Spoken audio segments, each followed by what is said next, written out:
तिलहर थाना क्षेत्र में पुश्तैनी मकान पर अवैध कब्जा, मारपीट और जान से मारने की धमकी देने का मामला सामने आया है। पीड़ित नूर अहमद ने पुलिस अधीक्षक को शिकायती पत्र सौंपकर आरोपियों के खिलाफ सख्त कार्रवाई और अपने मकान को कब्जामुक्त कराने की मांग की है। वहीं तिलहर पुलिस पर शिकायत के बावजूद कार्रवाई न करने का भी आरोप लगाया गया है। थाना तिलहर क्षेत्र के मोहल्ला मुस्तफाबाद निवासी नूर अहमद, जो वर्तमान में मुंबई में रहते हैं, ने पुलिस अधीक्षक को दिए शिकायती पत्र में बताया कि उनके दादा दादी के नाम दर्ज लगभग 200 गज का पुश्तैनी मकान मुस्तफाबाद में स्थित है। मकान का गृहकर, जलकर सहित अन्य करों का भुगतान वह स्वयं करते रहे हैं, जिसकी रसीदें उनके पास मौजूद हैं। मकान में उनके नाम से BSNL का टेलीफोन कनेक्शन भी संचालित है, जिसका बिल भी वह नियमित जमा करते रहे हैं। पीड़ित के अनुसार करीब 3 माह पहले वह अपने पुश्तैनी मकान पर आए थे, जहां फ्रिज, टेलीविजन सहित अन्य घरेलू सामान रखा था और मकान पर उनका ताला लगा हुआ था। आरोप है कि 26 जून 2026 को जब वह अपने भाई शफी अहमद, मानसिक रूप से दिव्यांग भाई नौशे और बहन शबीना अहमद के साथ मुंबई से घर पहुंचे तो मकान का ताला टूटा मिला। अंदर जाने पर सारा सामान गायब था और मकान में मोहम्मद अली उर्फ छुट्टन नाम का व्यक्ति मौजूद मिला। पीड़ित का आरोप है कि जब उन्होंने मकान और सामान के बारे में पूछा तो आरोपी ने सामान लौटाने से इनकार कर दिया और जान से मारने की धमकी देते हुए वहां से चले जाने को कहा। इसके बाद पीड़ित और उनका परिवार मामले की जानकारी जुटाने में लग गया। शिकायती पत्र के अनुसार 29 जून की रात करीब 11 बजे मोहम्मद अली उर्फ छुट्टन, मोहम्मद हासिम, आशिक, सोहेल शकील शेख, शमशुल इस्लाम तथा 4-5 अज्ञात लोग उनके मकान पर पहुंचे। आरोप है कि सभी ने गाली गलौज की और विरोध करने पर पीड़ित के परिवार के साथ मारपीट की।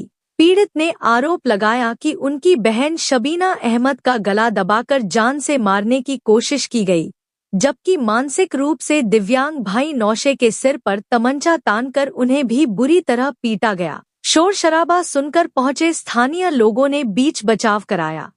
पीड़ित का कहना है कि थाना तिलहर में शिकायत देने के बावजूद कोई प्रभावी कार्रवाई नहीं हुई।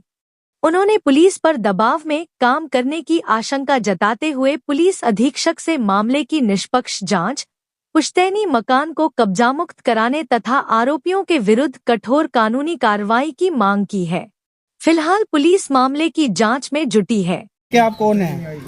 ये हमारे बड़ब्बा के नूर मोहम्मद का आरोप है कि उनके मकान पे जो है कुछ अवैध तरीके से कब्जा कर रखा है। वो घर से बाहर कर दिया, घर में नहीं घुसने दे रहे, विरोध करने पे गाली गलौज वगैरह किया, धमकी दे रहे जान से मारने की। आप भी मौके पे थे उस दिन। आप कहाँ रहते हैं? क्या नाम है आपका? हमारा नाम शेख रफीक है।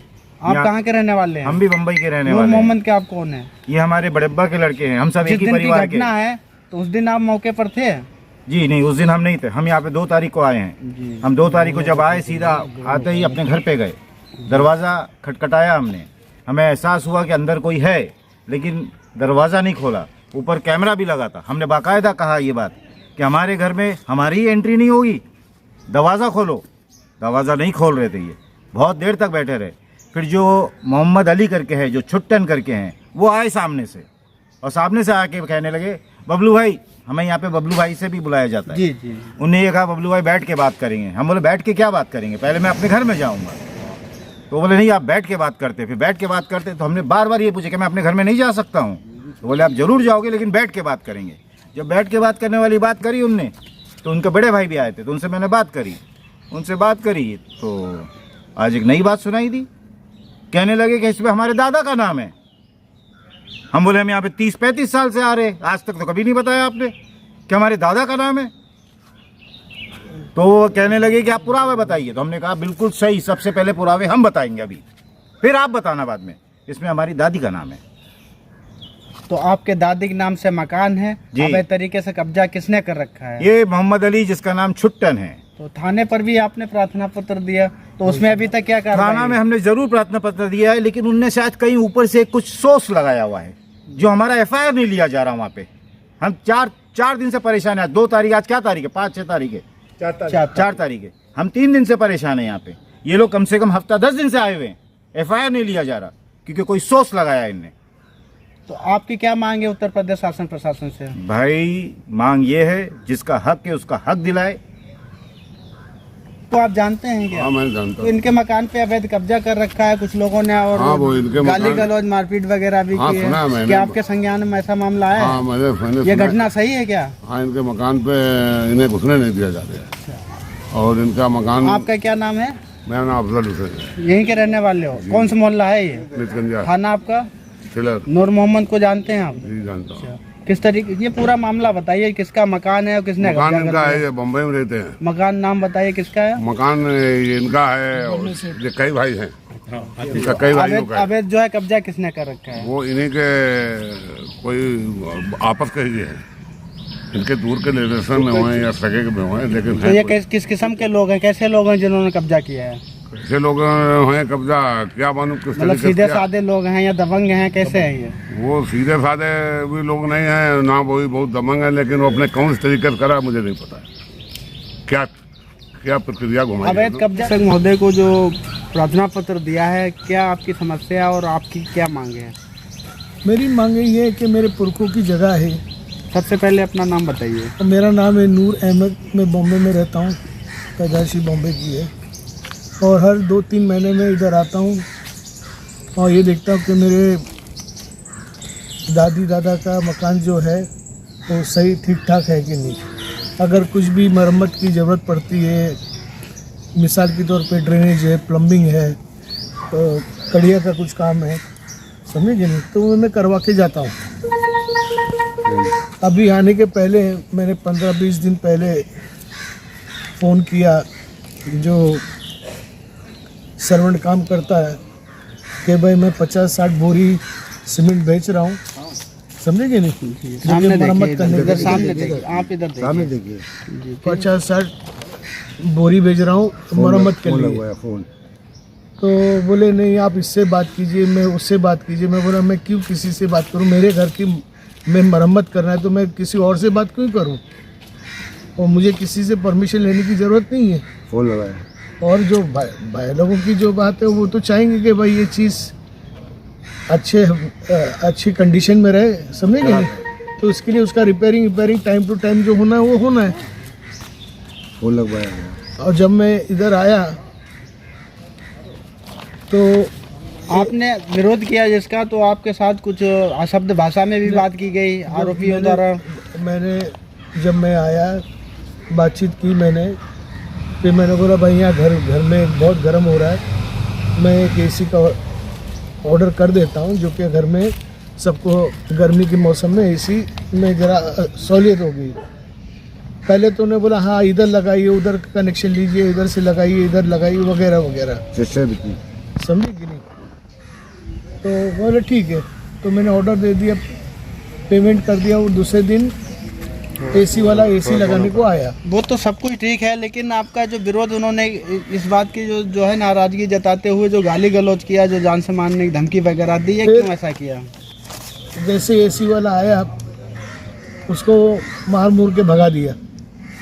किन लोगों ने? जो घर में रह रहे थे, नाम बोलिए उनके। उनका नाम है, एक तो उनका लड़का है मोहम्मद अली छुट्टन, को पेट नेम ये छुट्टन। कहाँ के रहने वाले हैं? ये लोकल ही है यहाँ के, तिलर के ही? तिलर के। और एक है भोलू जिसके ट्रांसैक्शन में उसका नाम है जी। इन लोगों ने मारपीट कर किसको भगाया? और एक हमारे चचा का लड़का था Sohail Shakeel Ahmed, into bracket Babba, pet name is Babba. तो इन लोगों ने मारपीट भी की थी क्या? जी, धक्का मुक्की की, समझे ना। तो मैंने बोला तो ये धक्का मुक्की की और मारपीट वगैरह जो भी है, तो इन्होंने घटना को अंजाम क्यों दिया? आखिर इनका मेन उद्देश्य क्या है? उनका मेन उद्देश्य ये था कि डर के मारे यहाँ से भाग जाए। आपका मकान है, आपकी संपत्ति हड़पना चाहते हैं, या मतलब कोई तो कारण होगा। वही तो तो है, उनका इरादा वही है कि भाई ये डर डुरा के भाग जाए यहाँ से, और फिर हम ये पूरा कब्जा कर लें, कैसे भी फर्जी पेपर बना के। आपका मकान कौन हड़पना चाह रहा है, नाम बताओ। इसमें जिसका मैंने नाम लिया है, नाम बताइए। भोलू है, मोहम्मद अली है उनका लड़का, और भोलू है वो, और एक डॉक्टर करके बोलते हैं डॉक्टर साहब करके है। और इसमें हमारे एक चचा का लड़का जो है वो भी इन्वॉल्व है, जिसका नाम है सोहेल बब्बा शकील अहमद। तो आप क्या चाहते हैं उत्तर प्रदेश शासन प्रशासन से? मैं चाहता हूँ इंसाफ, क्योंकि ऐसे कितने लोगों की प्रॉपर्टी होगी इस स्टेट में या डिस्ट्रिक्ट में के लोगों के साथ में, लोग जो विदेश में या बाहर बॉम्बे में कहीं भी रहते हैं, और लोग जब देखें कि ये खाली वाली जगह पड़ी है तो इसको कैसे कब्ज़ा कर लिया जाए। तो इसमें मैं चाहता हूँ लॉ एंड ऑर्डर से मेरी रिक्वेस्ट है कि ऐसे एलिमेंट्स को, ऐसे क्रिमिनल्स लोगों को जो ताक पे रहते हैं, समझे कि नहीं, कि भाई किसका मकान खाली है, किसकी ज़मीन खाली है, मैं इसको कैसे कब्ज़ा कर लूँ। हमारे कॉन्स्टिट्यूशन में कोई राइट्स है कि नहीं हमारे लिए? अगर बाप दादा ने 100 साल पहले 200 साल पहले प्रॉपर्टी बनाई है, कोई गुनाह तो नहीं किया। और जब उनने छोड़ के प्रॉपर्टी गए तो उनके एंसेस्टर्स की मालिक होते हैं, और किसी को बोला भाई तुम ये देखभाल करो, इसका मतलब नहीं कि वो मालिक बन गया उसका। तो आपकी मुख्य मांग क्या है? जैसे कि आपकी जमीन हम अपना चाह रहे हैं। इनके अगेंस्ट में FRI लॉन्च किया जाए, और इनके अगेंस्ट में FRI लॉन्च किया जाए, और माहौल जो लोगों ने नितगंजा में, मुस्तफ़ा बाग में जो ख़राब किया है, वो भाईचारा मेंटेन रहे। हमको मकान के अंदर करा जाए, और हमारी जगह जो है पुरखों की, उसमें हमको अंदर जैसे हम चाहते हैं रिपेयरिंग होना, हमको रहना